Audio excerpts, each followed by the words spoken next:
I decided on plan B. What's plan B? Nimrod. It's a very interesting thing. You have to remember, the Chumash was written by God. Period. The Eibishter wrote the Torah. And you got to figure everything written in the Torah is kind of important. If it wouldn't be important, it wouldn't be in the book. Nimrod got 3 whole psukim. Nimrod has 3 whole psukim. Besides for the fact that he's mentioned later as Amraphel, a whole bunch of stuff. Nimrod has 3 whole psukim all to himself. Which is fascinating. Who's this guy Nimrod? Who is this guy Nimrod? Now we know Nimrod from the story of Avraham Avinu. But it's next week. Parshas Lech Lecha. It's much later. In Parshas Noach, you have 3 psukim on Nimrod. I'll give you a little bit of the context, okay? I love to talk about this because it's one of my favorite subjects. When you look at Parshas Noach, Parshas is very long Parsha. It's very long. I think it's 149 psukim. It's a big Parsha. Not that Bereshis is small, but Noach is pretty long. And so the beginning of the Parsha, everybody knows, right? Noach is a nice guy. And Hashem doesn't give him children until he's 500 years old, so they should be minors, so they shouldn't be held liable for their sin. You know what a minor is in those days. As long as you're under 100, you're good. Can you imagine growing by mitzvah at the age of 100? Not bad. You guys are, infancy, you still be in nursery. I'm in 2nd grade. If 100 years old is bar mitzvah, and today bar mitzvah is 7th grade, so I guess I'm in 4th grade. Noach's children are not born till he's 500. So when the Mabul comes, there are only 3 of them, and the oldest one is only 100. They didn't have a chance to do any Avedas. They make it into the Teva by the hair of their chinny chin chin, as the expression goes. So the whole part is about the Mabul.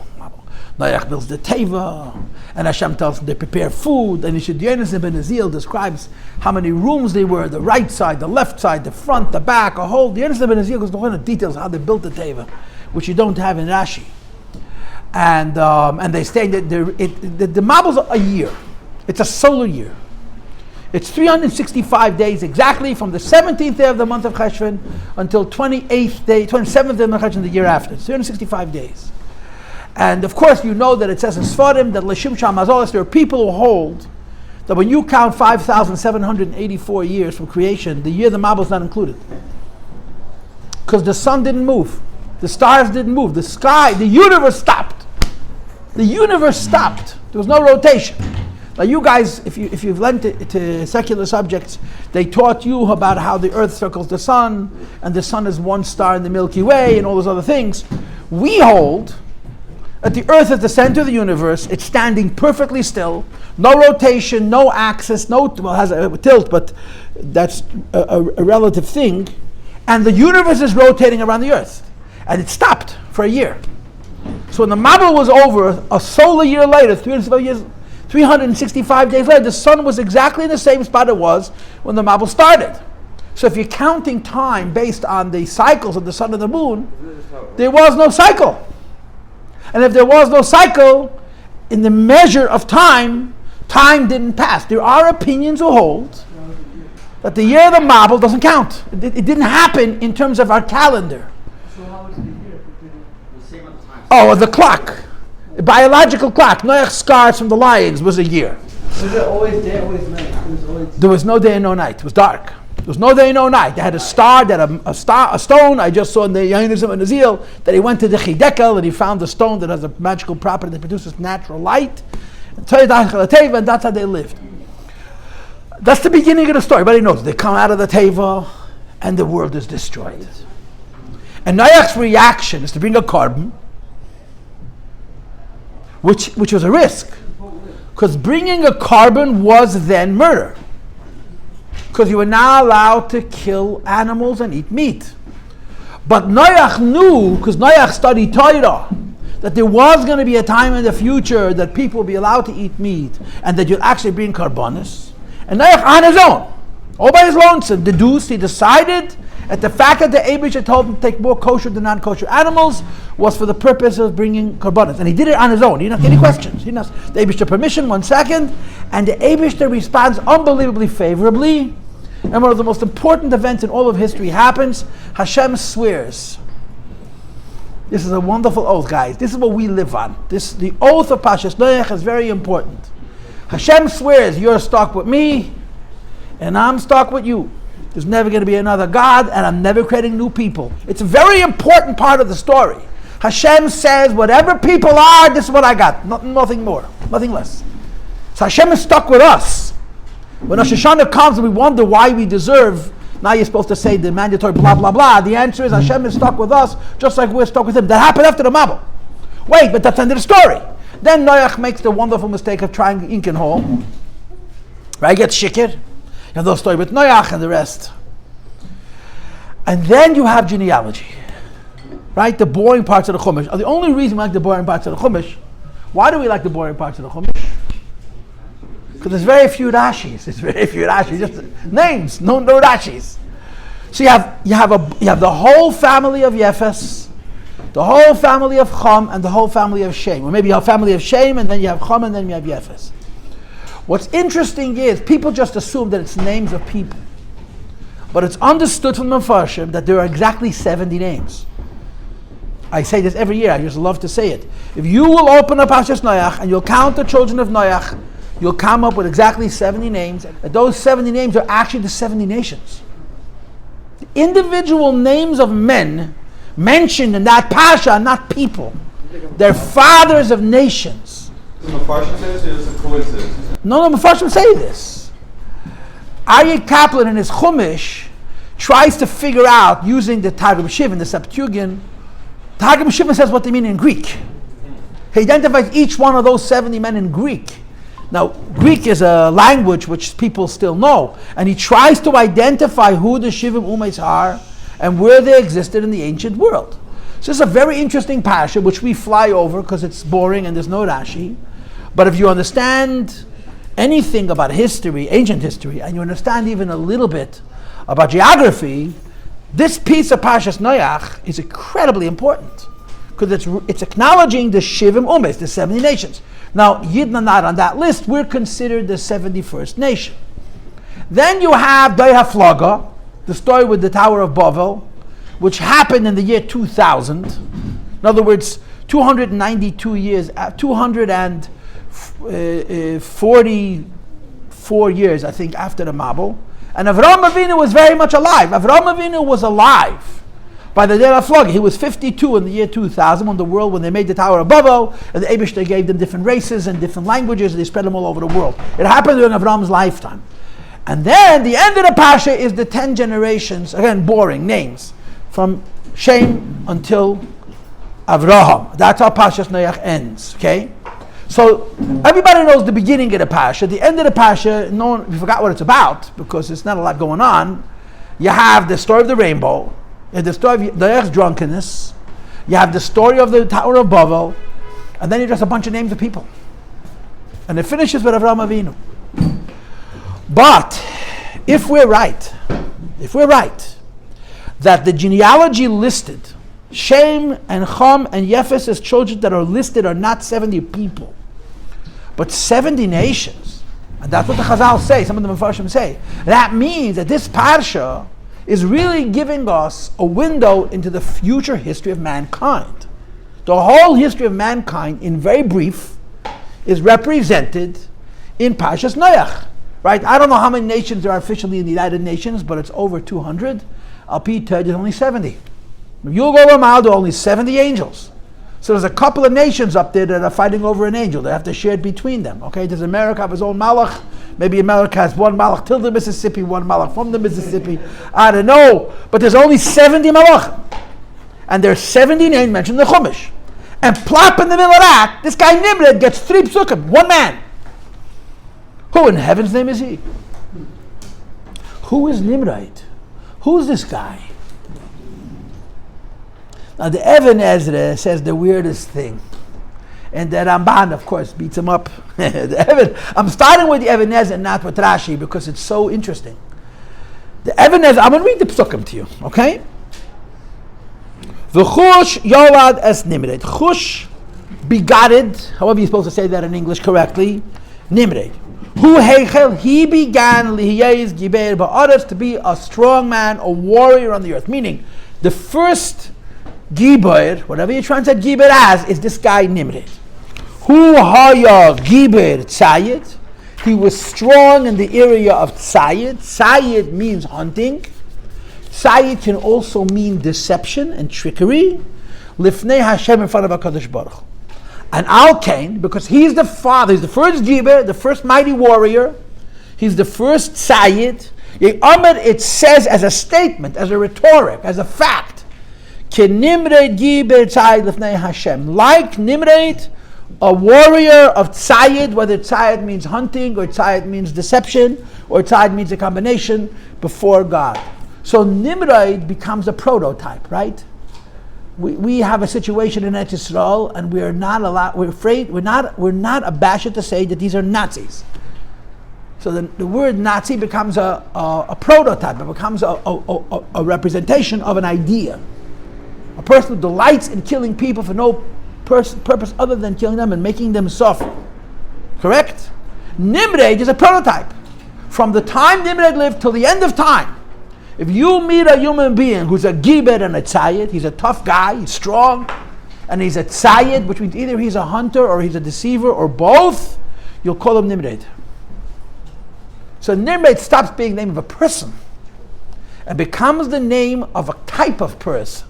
A person who's defined by giber and tzayid. And then it says, V'atehi reishis mamlach, the beginning of his kingdom is Bavel, and Erech, and Achad, and Chalne, which are all in Shinar. Shinar is in Bavel. And then it says in the fourth pasuk, Min ha'ara yasa Asher. And Asher went away from where this guy, Asher saw this guy Nimrod, it was up to a lift. V'yivin es Ninveh, v'sachai v's'ir v's'kolach. And Asher moved away. Now according to Rashi, Ashur was the generation before. Asher was older than Nimrod. And Asher's children started to follow Nimrod. Asher got really upset and he said, I'm getting out of here.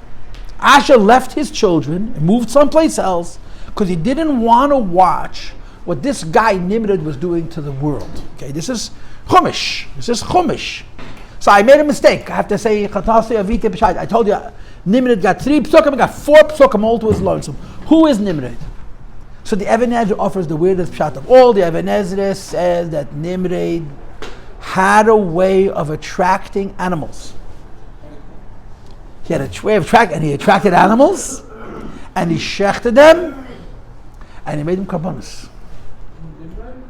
Yes, the Even Ezra makes Nimrod into a big tzaddik.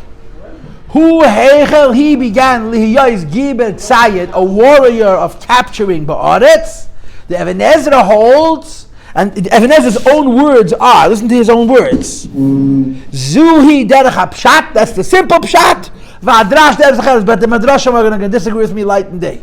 But the Even Ezra said, if you take the words and translate them literally, pshat, Nimrod was a guy who had a way of attracting living animals, shechting them, I don't know what kind of kosher was necessary, and bringing karbonos. This is what the Even Ezra says. And Nimrod was a cool guy because he figured out how to draw animals to himself when they were alive. Now somebody mentioned correctly, this is brought in the number of the Mefarshim, including in the Zohar. There's a little bit of Zohar. Nimrod got about 6-8 lines of Zohar all to himself. That when Adam left Gan Eden, the Eibishter gave him a special outfit which protected him from animals and made animals be subservient to him. Noach took that outfit into the Teva. Chum stole it from Noach, and Nimrod stole it from Chum, and that's how Nimrod was able to draw, following the Even Ezra's approach, was able to draw living animals to himself, which he was able to shacht and kill and bring karbonos. And then Esav took it from him. So the Ramban gets very nervous, and the Ramban says, V'hinehu matzdik rosh. The Even Ezra is making a rosh into a tzaddik, and excuse me, sir, I don't agree. But the Even Ezra says himself, I am translating the words literally. I know they're going to argue with me, all the fancy rabbis, but I'm telling you, that's the translation of the words. They translate the words, B'pashtus, Nimrod had a way of attracting animals, which he brought karbonos.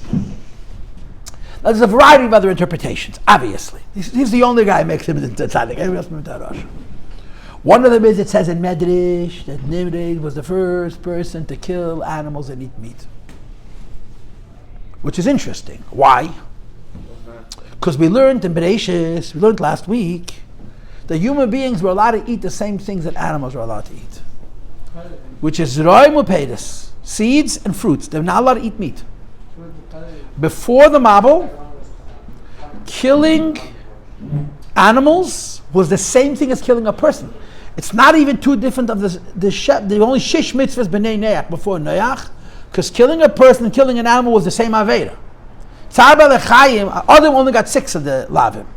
Noach got the 7th. Tzar b'lechayim, when you were allowed to kill animals, torturing animals became prohibited. But by Adam Rishon, killing an animal and killing a human being was the same melacha, same one of the sheish mitzvahs b'nei Adam, if you will. You were not allowed to kill and eat meat. Hashem allowed Noach to kill and eat meat, but the Chazal, the Mefarshim say on this Medrash, Hashem allowed people to kill and eat meat, but they refused to do it. They chose not to. Some Mefarshim say if they found a cadaver, if they found an animal that was already dead, they would eat the meat. And Nimrod was the first person to actually hunt and kill live animals. He was the first hunter. That's what some of the Midrashim say.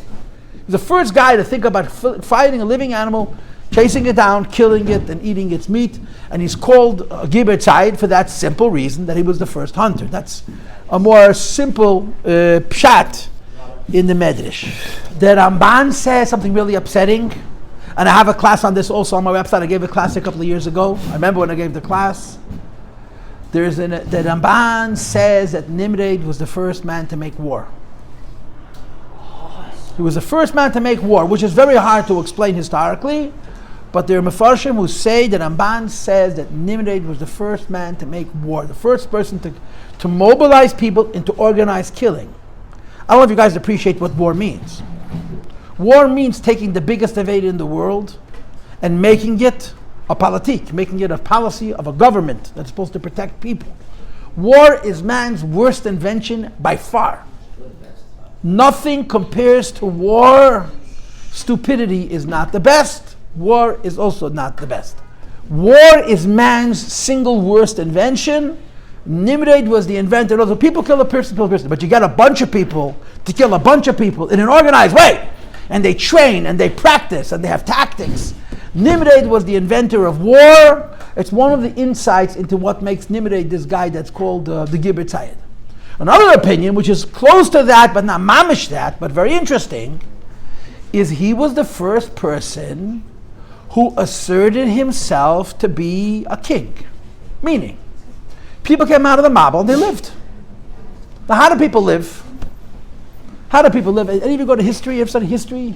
Learn about ancient history and the different stages of evolution of humankind? Yes. The story of humanity is the story of transitioning from every person providing himself with all of his needs into communities where we share responsibilities. One guy makes all the clothing for the people. One guy makes all the shoes for all the people. One guy makes all the bread for all the people. One guy teaches all the people knowledge. One guy organizes militia, safety, right? This is called living as a community. To live as a community, a couple of things have to happen. Number one, you have to stop killing each other. Yeah? Number two, you have to have enough provisions to have stability. At a time that people did not know how to farm, they were constantly on the move. Because they would eat up right? If you're constantly on the move, you can't build a community. The first communities were built along river basins, river valleys, where there was a raised supply of water.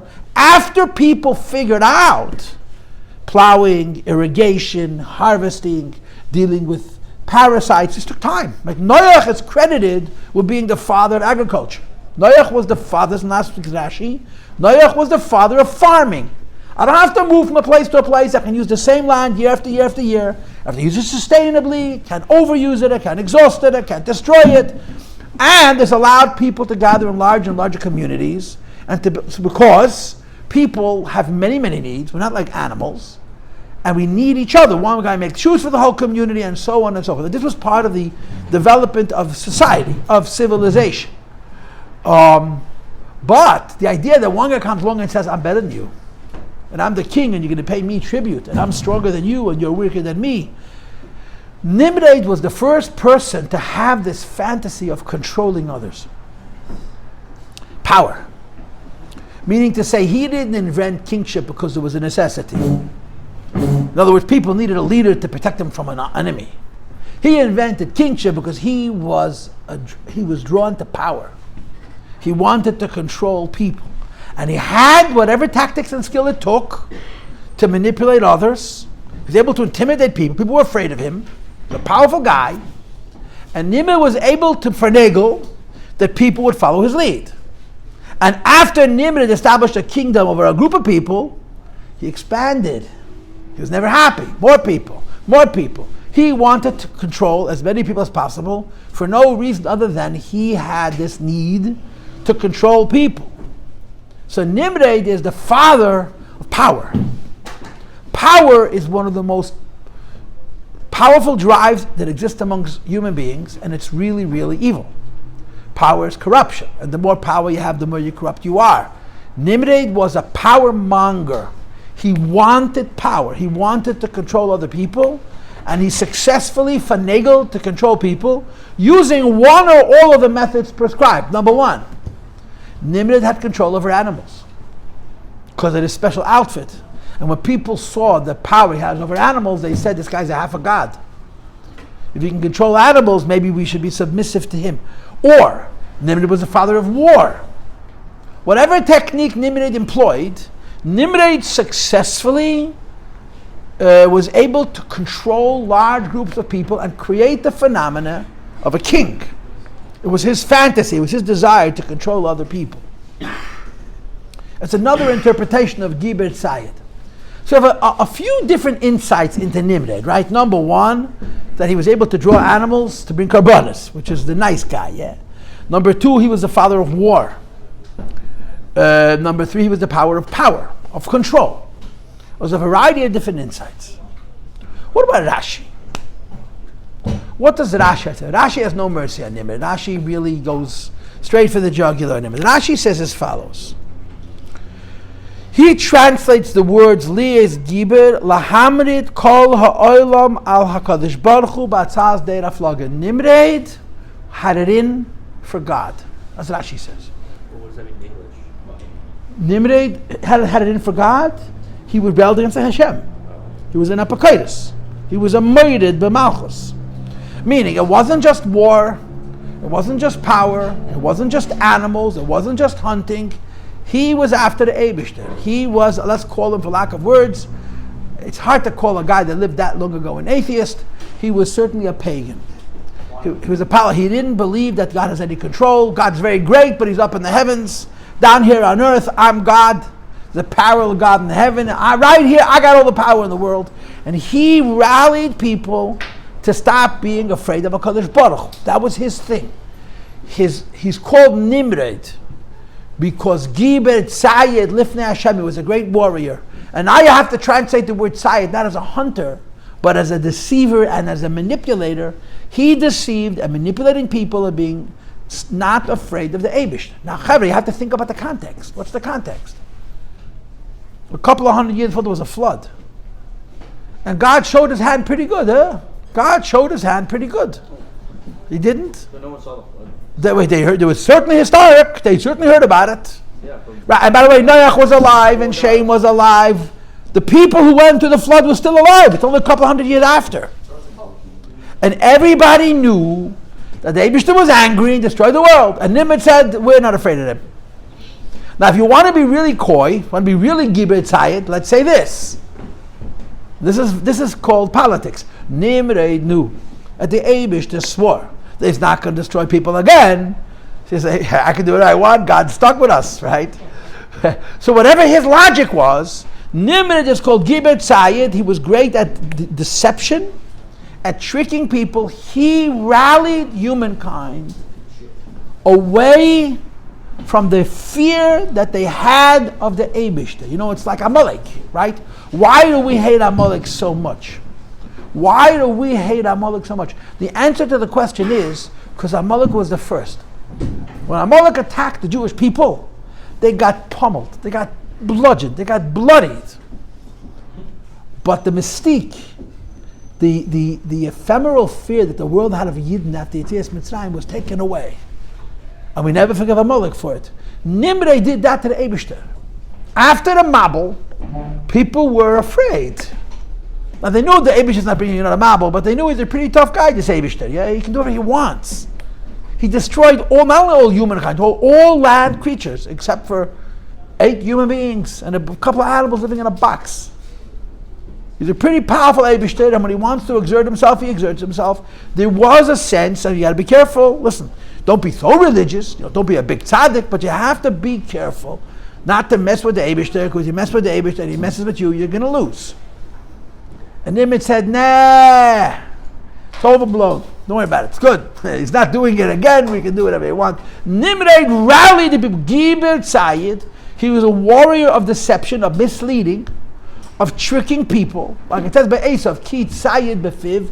Esav tricked Yitzchak. Nimrod tricked his generation into not being afraid of HaKadosh Baruch Hu and to make Avodah Zarah. To make the idea that God is powerful in heaven and we're powerful on earth, and we really don't got to worry about him too much. Right? And what does the next pasuk say?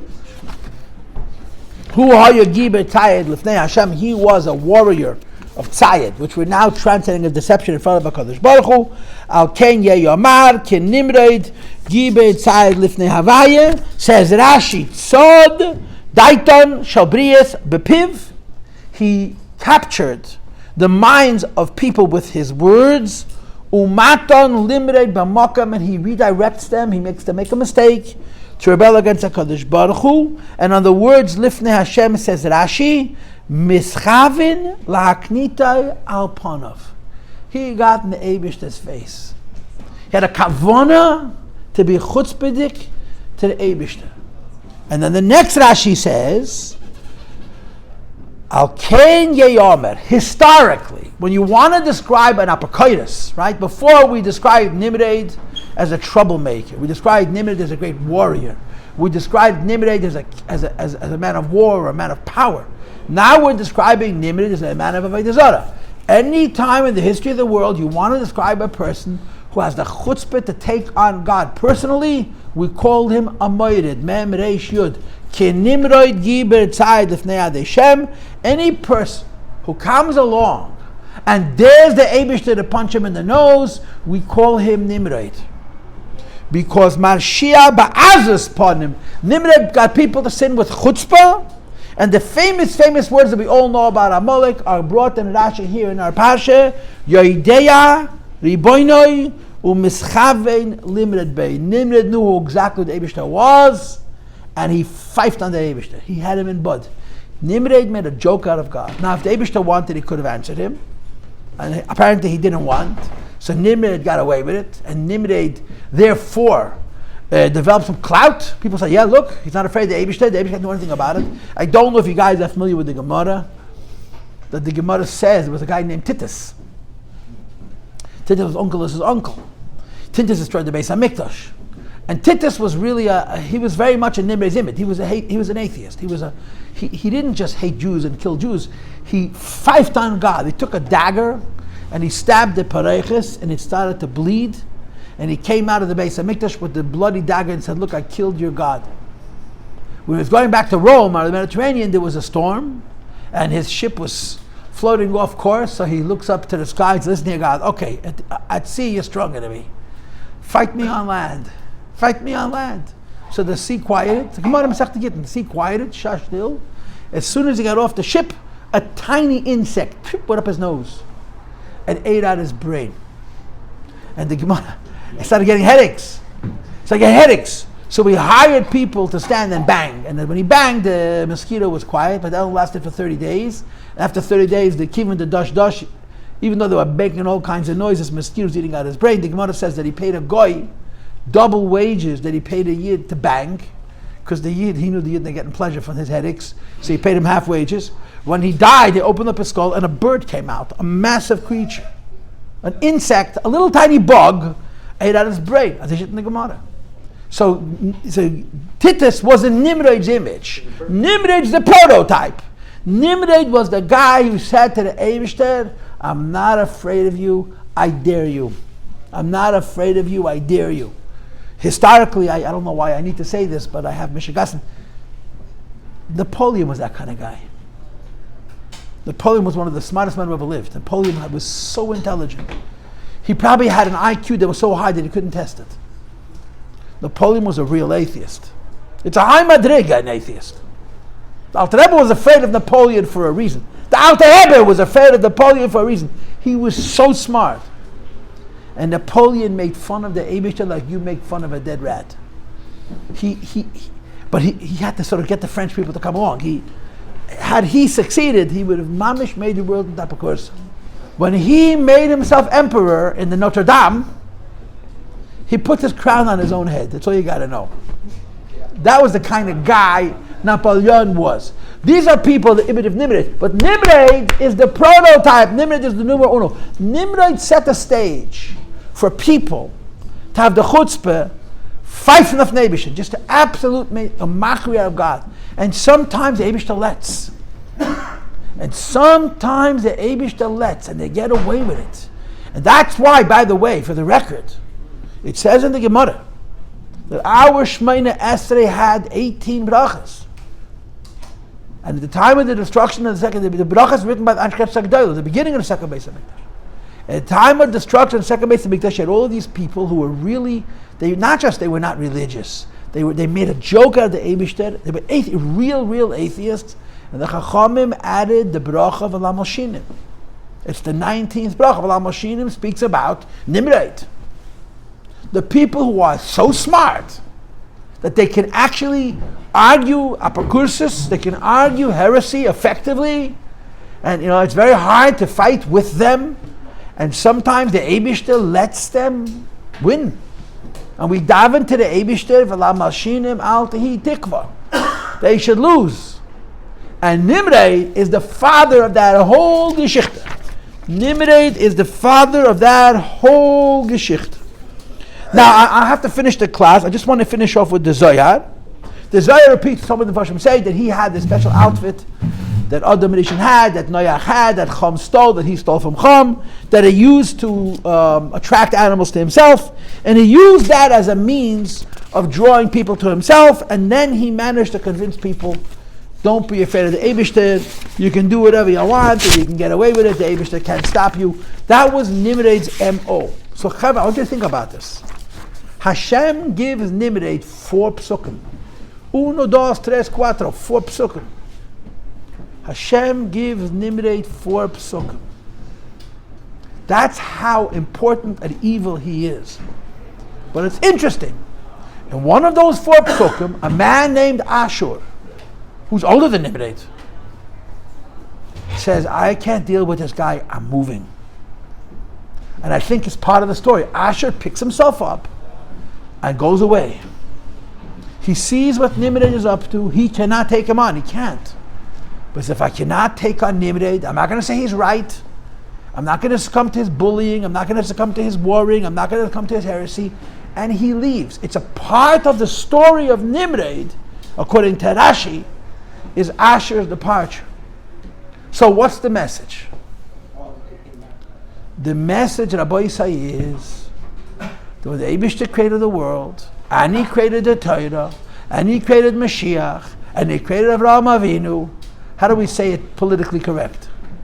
He really made it fair. He made some really bad people.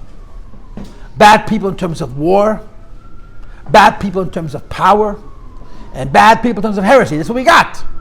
The first warrior, the first king, the first power monger, and the first real atheist after the Mabul. And the Torah says, I want you to know, Zelu Mazel Asalakim. There's Tumah and there's Klipa in the world. And the biggest tzaddikim had counterparts. There's a word from the Alter Rebbe. The Alter Rebbe said, this is a quote, I'll say it only in English because the clock is late. The Alter Rebbe said, when the Rebbe, the Mezritcher Maggid Neshama had to come into the world, the Klipa said INF. You know what INF stands for? It's not fair.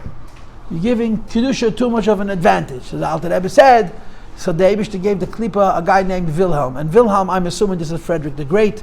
Wilhelm was a generic name for the kings in Germany. And then the Alter Rebbe said, quote, when Itztid is done Napoleon, now there's Napoleon. When I'm afraid I'm going to have actual Mesiras Nefesh. What the Alter Rebbe said, Maila Umazeh is Napoleon. Napoleon was a real Tumah. The Alter Rebbe was afraid of Napoleon. And the Alter Rebbe gave his life. Alter Rebbe passed away 8 years before his time. The Rebbe Marash had a son who passed away at the age of 8. Tzemach Tzedek said this was the neshama of the Alter Rebbe, who came to live the last 8 years of the Alter Rebbe's life, because the Alter Rebbe gave up 8 years of his life that Napoleon should be defeated. And it's a lesson in Parshas Noach. There's tumah and there's klipa in the world. Now what happens if you meet such a tumah and a klipa? Sometimes it's stronger than you. Sometimes it's so convincing. You say, maybe he's right. Maybe he's right. Maybe he's right. When someone says something stupid, you show them that they're wrong. Or you don't care what they say. What if he's convincing? Huh? What if he's going to make good points? Salient points. It all makes so much sense. Maybe he's right. Maybe Taita is wrong. So at the very least, you do what Asher does. You say to this guy, you're smarter than me, you're stronger than me, you're meaner than me, you're more powerful than me. But Hashem's Torah is true whether I can defend it or I can't defend it. So you say, yeah, okay, let's argue. You say, no, I'm going away. Sometimes you meet a tumah, you meet a klipa, Torah is true, that even if you cannot defend the Torah, you walk away from the tumah. You walk away from the tumah, you want nothing to do with it. Just finish my father's Agazuzah told me a story. My father got married in 1962. He was still a bocher when this happened. So the Greenwich Village then was not what Greenwich Village is today, but it was still the craziest place in the world.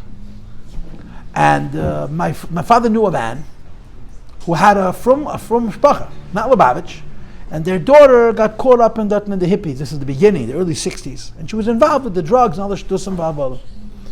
My father was a Russian-born boy, but he spoke a good English. He was a good debater. He's still a good debater. And he came to my father and says, I want you to go to Greenwich Village, find my daughter, schlep her out. My father said to me, I really didn't want to go. I didn't want to go. So I went into the Rebbe. And I asked the Rebbe, do I have to go? I told the Rebbe I don't want to do it. And the Rebbe said I didn't have to. It's one of the lessons of Parshas Noach. Torah is true even if you can't defend it. And sometimes you meet a tumah, you walk away. You do what Asher did. And in the end you'll see that Nimrod and all the Nimrods are defeated, and Hitler and all the Hitlers are defeated, and Napoleon, all the Napoleons are defeated. You know what makes Mashiach different? Mashiach has no enemy. The reason Mashiach works is because against Yechidah there's no klipa.